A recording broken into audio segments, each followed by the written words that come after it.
با سلام خدمت دوستان گرامی، با یک نصب سیستم خورشیدی دیگه در خدمتون هستیم در منطقه دماوند.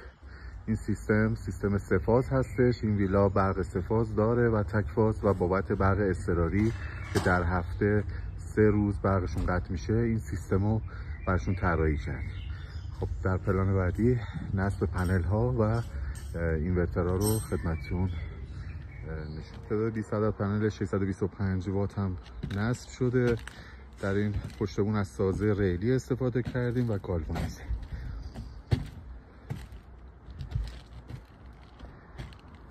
نصب سیستم سه‌فاز 24 کیلووات در دماوند.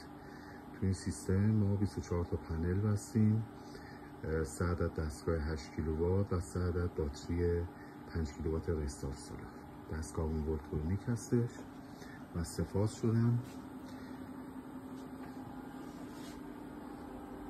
و در تابلو برقی که داریم یه برق ورودی داریم ما از برق شهری و یک برق خروجی از سانورترها که در زمانی که در روز هستیم برق مستقیم از پنل تامین میکنه، شب از باتری استفاده میکنه و اگر باتری ها ضعف نشون بدن از برق شهریمون استفاده میکنه. یعنی اولویتمون تو این سیستم پنل و باتری هستش و برق شهر به صورت اضطراری در این ویلا استفاده میشه.